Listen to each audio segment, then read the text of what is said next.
With Logic 11 came huge updates to Logic Drummer, and in today's video we're going to cover everything you need to know, whether or not you're just starting out and have never used Logic Drummer before, or you've been using it for years and you're just curious how it's changed. This video is for you. And up top, I just want to mention I am a drummer and I'm very critical about AI drummers and things of that nature, but Logic Drummer is incredible, so this is all from a drummer's perspective. And in addition to this video, I also want to give you something. Logic Drummer is amazing, but it can sound pretty fakey, but there are ways to make it sound way more realistic, and I want to give you something to help with that. I put together a completely free PDF that goes through how to make Logic drums sound more real, and I've done a whole video series on how to make Logic drums sound more real that I'll link to above here. So definitely check that out. But let's go ahead and get into Logic. To get to Logic Drummer, you just create a new track, and then under Session Player, select Drummer. Now, if you're not seeing this Session Player icon and you're just seeing a drummer icon for this entire column here, then you haven't upgraded to Logic 11 yet, and the rest of this video is not going to be very applicable to you because they made a lot of changes to Logic Drummer in Logic 11. If you are an older version of Logic and you can't update right now, I'll link to a video above going through an earlier version of Logic Drummer. But for everyone else, let's go ahead and hit create and create this track. So it's going to create a track and a region here, and this region is what we're editing down in this editor window. We can extend this region to whatever length we need for a section of our song, our verse or chorus or whatever, or shorten it if we need to. We can also add more regions, as many as we need to create our song, and edit each individual region to be appropriate for the individual regions. You'll see that we're only editing what is highlighted. So if I have this middle region selected and turn off the kick and snare, it only impacts this region, but I can select multiple regions and edit them at the same time. An important note about this is if I select my track here, my drummer track, it is going to select all the regions in that track. So all the regions in your entire song, and then everything you're editing down here is going to apply to all of it. So if I turn off the kick and snare, it's going to turn off for the entire song and really change the entire song. So important that you pay close attention to what you have selected so that you're only editing the region or regions that you want to be editing. Okay, final note about these regions is if you get one perfect and you're like, that's exactly what I want to have happen in every verse or every chorus or whatever, then you can select it, hold Command and C to copy it, and then go to wherever it is that you want it to happen again and hit Command V to paste it, and it will paste the exact same region. Okay, let's get into what all you can do with this, because this, as I said, Logic Drummer is insanely powerful. So the first thing that you need to select is the sound and style of the drummer. So under here where it says Acoustic Drummer Pop Rock, if you click on Pop Rock, we can change out which type or style of drummer is playing and the corresponding sound. Now the sound and the style of drummer are linked initially, but we can unselect this change patch, which will keep whichever drum sound you currently have as you flip through the different drum styles. So we'll look at that more in just one second. Before we do, I just want to mention that there's also type up here, and this is pretty cool. You have acoustic drummer, which we're going to focus on in this video, but there's also electronic drummer and percussionist. The percussionist is a great way to add texture if you want to add some percussion in your song.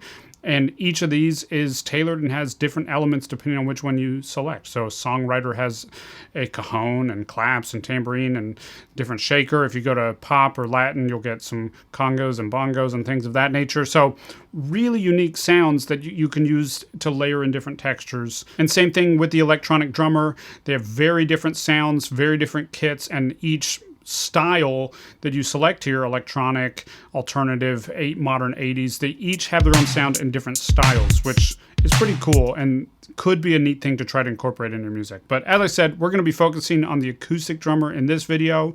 So starting with just the default, which is typically speaking the pop rock, this is what Logic will bring up for you, and we'll typically be doing something like this. Now, as we switch through the different drummers, they will play different styles and play different drum kits. So you'll hear the sound of the drums change and the way the drummer's actually playing them change. So retro rock, different feel. If we jump down here to like Roots Brush, very different feel, right? So you can see that there's definitely some songs that would be perfect for, but it's probably not going to be the same thing that a hard rock drum sound is going to be right for, right? Now, as I mentioned earlier, if you get a drum sound that you're like, I just absolutely love the sound of this drum kit, but I want to find a different drum style, like I'm working on an indie pop song, I like the sound of this punk rock drum kit better than this indie pop drum kit, well, you could select punk rock, unselect change patch, and then go down here to indie pop. And now you have the indie pop style with that punk rock, quote unquote, drum sound. You can see the name of these sounds up here on the track. It changes the track name to the name of the sound. So this is East Bay. You also can see it over here. You can also hit Y on your keyboard to bring up the library, or click this little library icon up here. And this is the name of all the individual drum kits. You also can select a multi-channel kit. These used to be called producer kits to multi-track your drums out. So if I select this East Bay kit, it's going to sound the same, but I can now break it out and I have all the individual elements of the drum kit. But that's a little bit out of the scope for this video. But again, as I mentioned earlier, I also have a completely free guide on how to make Logic drums sound real. That is in the link in the description below. And we use these multi-track kits to make Logic Drummer sound way more realistic, but it's more than just turning those on. There's some really fun tricks. So be sure to grab it free from link in the description below. And real quick, if this video is helpful and you think it would be helpful to anybody else, could you be sure to like it? It makes a huge difference in terms of YouTube showing it to other people. So, okay, let's go and get back into it. Okay, so once you've decided on your type of drummer and your drum sound, then you can really start playing around with the actual parts. So under each drummer, you have different presets. And these are really great starting point, especially if you're not a drummer, because they give you a good broad range of the different sounds. So let's just flip through a few of these really quick so you can get a sense of them. So Burnside. Very different sound, right?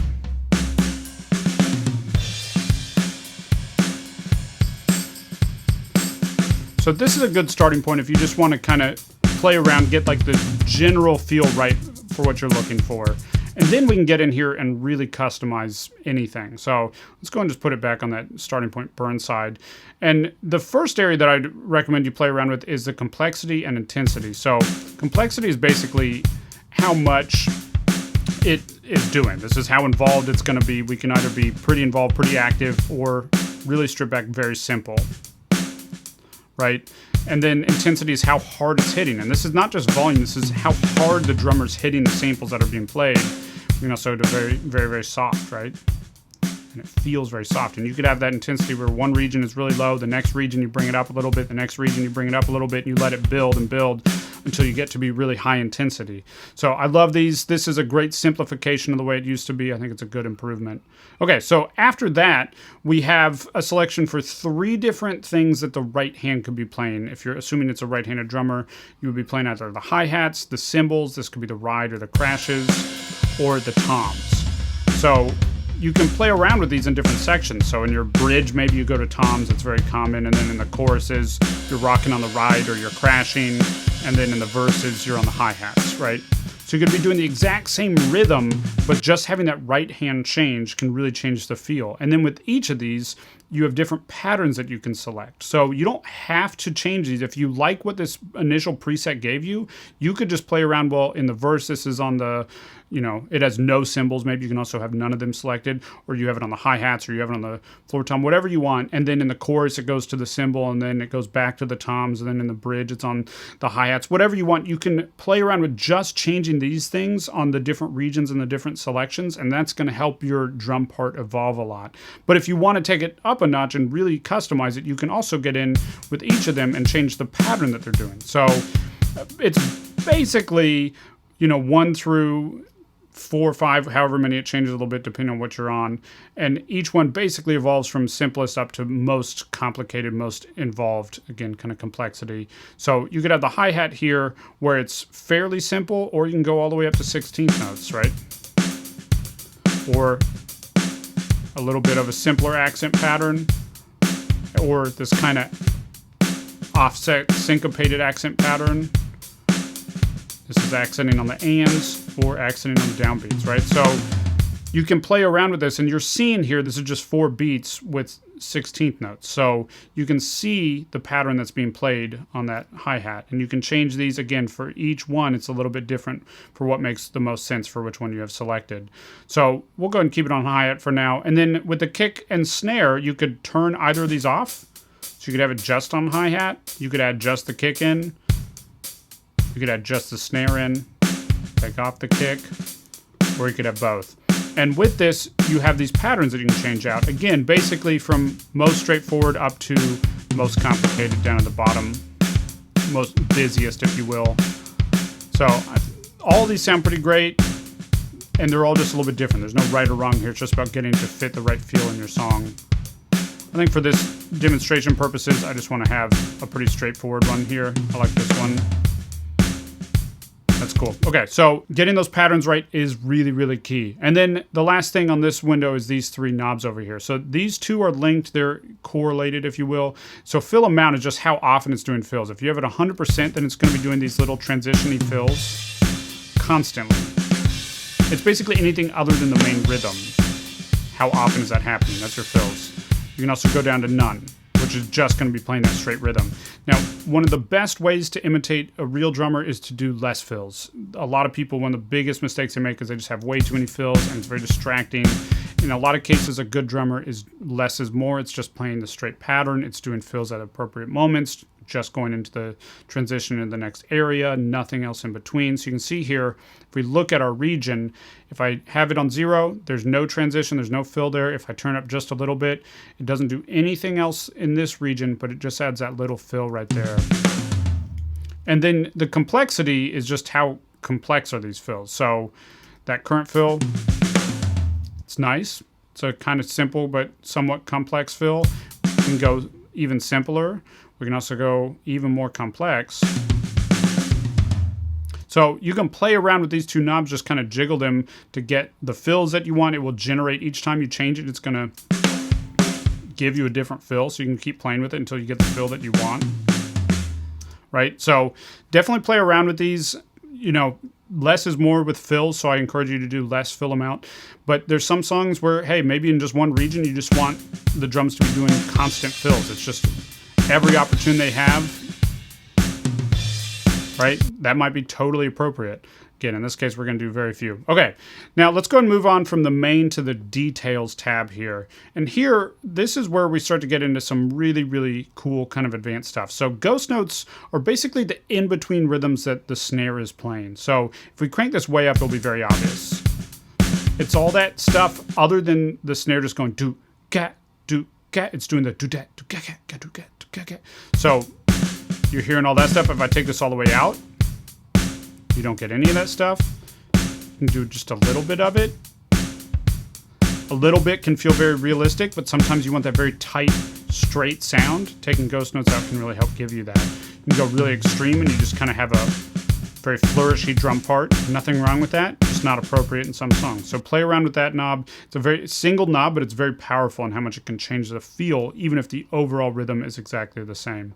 Okay, and then we'll keep that very tight in our example here. And then down here we can control how the snare is played, how the hi-hat or what ride cymbal or toms are being played, and then if we have any percussion on. So with the snare, this is super cool. If I want this to be super high intensity, but I want it to be playing a side stick, I can do that. So like an intense side stick, that's something you weren't able to do in earlier versions with the Logic Drummer.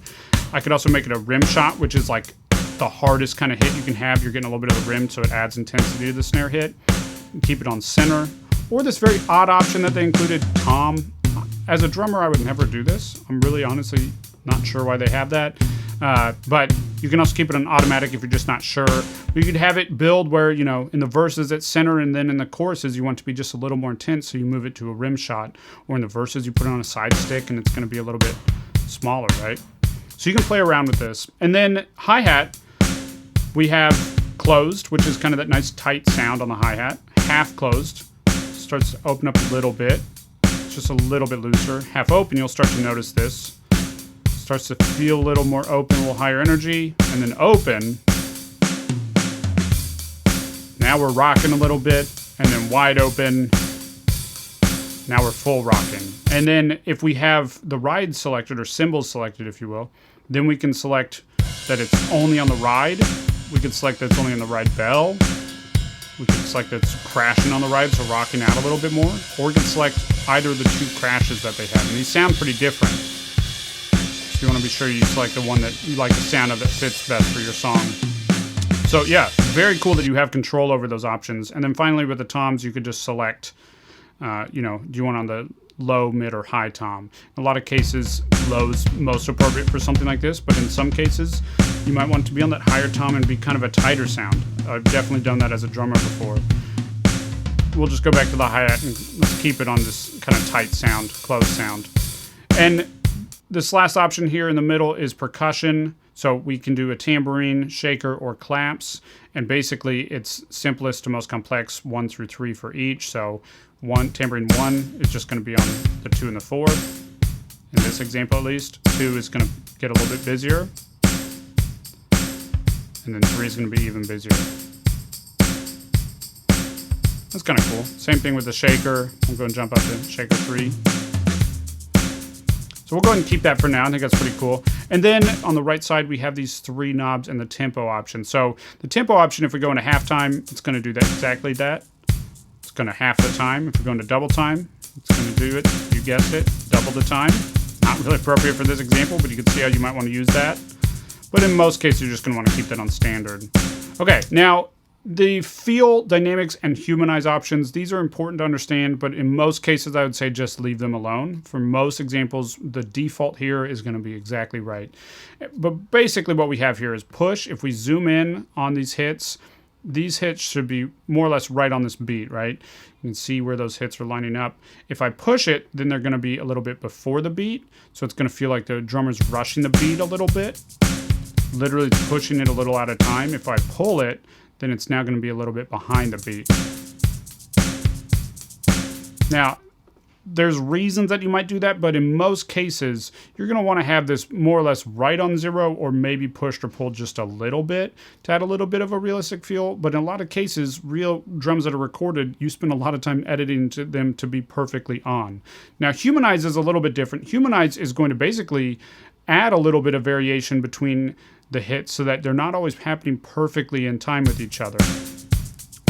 So you can see like some of these hits aren't 100% lined up one on top of the other. They're just a little bit off from each other, and that's pretty realistic. But again, the more you do that, the more it can start to feel like a sloppy performance as opposed to a really tight performance. I think these in their default positions are pretty good, but it's just something to be aware of. If you're working in like a metal genre, you might want to go very, very little humanizing, if you will, and you would want this feel to be right on 0, and you might want these dynamics to be right on at 100% too. And that's just going to keep it really tight. If we exaggerate the dynamics, there's going to be more variation in the intensity of the hits and the sound of the hits. If we go the opposite way and have 0%, it's going to be super straight. So that might be good for some heavy rock music where you want every hit to be exactly the same. But in most cases, being around 100% is good. Being around, anywhere 20 up to 50% on humanize is good. And keeping the feel around 0 is going to be about right. Okay, finally, and this is one of the biggest updates that they got with Logic 11, is the ability to manually write in patterns. So once I start writing things in here, I am overriding what's already happening with the pattern. You're only writing in your kick and your snare. Your hi-hat or tom or cymbals will stay as they are, but you could change them to match if you needed to. But your kick and snare, you can manually program the pattern in, and that is really the heart of the drum beat. So for example, let's say I just want to have a hit on each beat. So we're just 4 on the floor. We're just hitting 1, 2, 3, 4. By the way, this is beat 1, beat 2, beat 3, beat 4 in a measure. If you have 3, 4 or any other time signature, it will adapt to that, of course. So right here, we have no snare hits, and we just have 4 to the floor is what this is called on the kick drum. We could add in snares on the 2 and the 4. We could also have them on the 1 and the 3 if we want.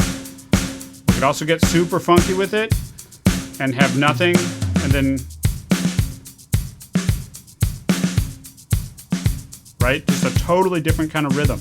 And so you can really get creative with your rhythms here and make them very, very unique. Now, just because you can do this doesn't mean you need to do this. It is totally fine to use this preset. If it's the part that you want it to be, that's totally fine. It's totally fine to just spend a little time customizing these and getting these to where you want them to be. And if that's working, that's totally fine. But if you have something super specific and you're not able to get it with a preset or with one of these other options, then Manual can give you whatever you want, right? Like Logic Drummer would never create this drum part, but I can have it do this now, which I think is incredibly cool.